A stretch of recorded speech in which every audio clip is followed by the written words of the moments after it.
So now where I'm at is I have a little bit of my Lyme symptoms coming back, but I have all my energy. I'm up to midnight at night. So I'm very sensitive as to what my symptoms are, what my trigger points are, and I just balance my therapy with it. And what's great is now I'm in a position of power. I have knowledge. I know that I'll never beat everything. You can't go crazy with it. You're going to get killed by something in the end. You just have to look at the quality of your life on a daily basis and be happy with who you are. And like, I don't want to run around with tubes in my arm, living 6 hours a day trying to, sorry, that's not life. But, you know, if I've taken, I would say 3 hours a week I spend now managing my optimum health. I mean, I'm 40, I can run 6 miles, teach 4 hours of karate the next day, whereas running 6 miles when I was like at the worst of my low with the Lyme, it would have killed me. I probably would end up in the hospital with a heart attack. And so, I used to walk up the stairs and my heart would race like an old man. Now I run up the stairs, it's ridiculous. She's like, slow down! So it's really profound and it could change your life. But one, get a reputable person, research, read, and don't accept status quo. Question the knowledge that you're reading. And most importantly, it's find people out there that have used the therapy successfully and share their contacts. It's great. We have Facebook to network. I mean, the network component. You can easily, within a month time of researching, find a crew of people that have had successful, that can point you to the right physician, and you can really make a dramatic change in your life. And I'm done. That's it. So, unless you have any other questions. So your wife said something about your brother? Oh, my brother had iritis, and my dad's a doctor, which kind of threw an interesting loop because ozone is definitely an alternative therapy in this country. In Germany and in India, there are ozone hospitals. In Mexico, there are ozone hospitals. You can go to a hospital that specializes in oxidative medicine. So this isn't quack science. It's an oxidative medicine. It's a branch of science. What it is here in this country is the FDA and the pharmaceutical company will look you straight in the eye and say, wait a minute, I have an AIDS cocktail patient. I'm going to make $27 million before they die. And I'm going to look you in the eye and say, well, you could spend about $13,000 and have the same result. They're going to lock me in jail if I'm providing that service. So that's kind of where this country is. And yeah, it sounds draconian, but that's the United States for you. It's sad in a way because there's so many children that could benefit from this. And yeah, it's just sad in a way because it's a really miraculous therapy and it mimics your immune system. And I've always was brought up with keep it simple, stupid. And what's more simple than O3? It's O2 is what we breathe, it's oxygen. O3 is a higher form of oxygen. It's a very agitated form of it. And it's what your T1 cell. Now my brother had this incurable iritis and he went to a lot of doctors for it. He was taking steroid topical drops and nothing worked. And it was getting really pervasive, and then it was starting to spread to his other eye.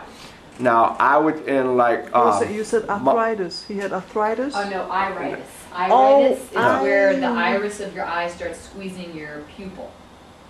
And it's very painful in it. Yeah, like an inflammation of the iris. Iritis, inflammation of the iris. And like his whole eye would turn beet red and it would feel like someone was scratching sandpaper across his eye. So you can lose your eyesight? So yeah, so what happened was, I was in month 4 of my IV therapy. So I said to my brother, why don't you come to the doctor with me one day and just watch me get a therapy, and if you have the courage, try it for yourself. So he ended up coming, made his own appointment, and then after that he did about 3.5 months of it. And in month 2, his iritis was completely gone. And then after 3.5 months, what ended up happening was, sometimes with the IV therapy, your vein can be, I mean, it's one of the drawbacks. That's the big thing. It's like the specialist can go too fast, or your vein could just not tolerate it. My vein, I can do it every day, 3 times a day, and it would not matter. I just have I'm lucky in that regard. Some people don't have that. My wife is very tiny vein. Everyone's different.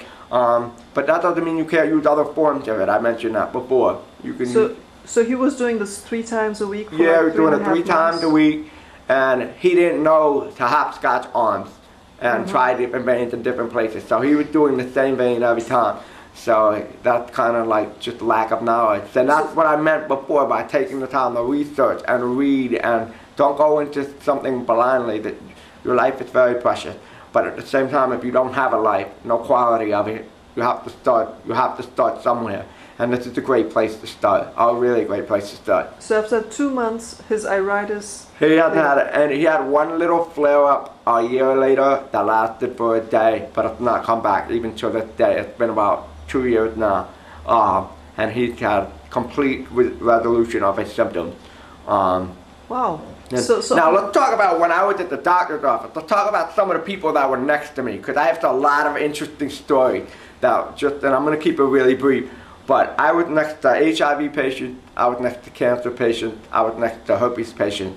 And you know, after 6 months of sitting in the office with the kind of community that we have, we just started talking about, people weren't like, oh, I have AIDS, oh, you know, no, I have AIDS, and I'm going to a tennis match today, and like these people, like, you could see them come in, literally, like, and then leave after 7 months, like, that life was back in their eyes, and they had that hope again, and it was really, really fascinating for me, because I was quite skeptical reading The Son of a Doctor.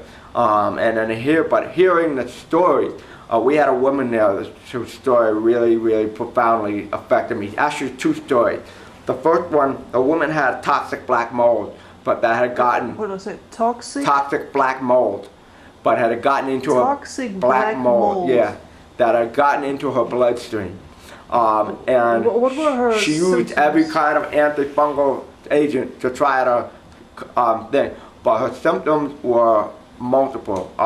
She would get trembling at night, and she couldn't sleep, and she would have like very, very, very, like, her heart palpitations, and she's like she used to tell me she'd be very anxious all the time, and she was getting really, really tired. And it was like just the whole list of when she started telling me, she was like, thank God for the doctor, because he saved my life. And you know, I had this before. She was actually back for a second round of treatment, but she said I had 5 years of great success and relief, and so now I'm back again because it's come back a little bit. And she found out that it was her home environment. She had her home tested, and it was covered, I mean literally, with like millions and millions of spores of what she was suffering from. Now once she remedied that and she did the ozone therapy, she was fine. She completely recovered with symptoms. I met another Lyme patient at the doctor's office who she was nice enough to share her blood work with me. Because when I met that patient, I was only in month 1, and I was still like, I don't know, you know, I was that like, I'd read so much, I was having good reaction to it, but I was like, is this real? You know, still always questioning. And then she was like, oh, no, you don't even know. Like, if you have Lyme, this is what you want to be doing. I was like, why? She was like, give me your email address, let me show you my blood work. And I was like, the devil's in the detail. And she was nice, she showed me her blood work. She got her blood checked every 3 months. And she did, for the year that she did the IV therapy, every 3 months she did her blood work. And what it showed was her titers going from like 1,000 parts per million to 900 parts per million. And then in month 5 and 6, huge gains. Like once you start, your immune system kicks in. So then like in month 6, it was like 200 parts per million, like a huge jump. And then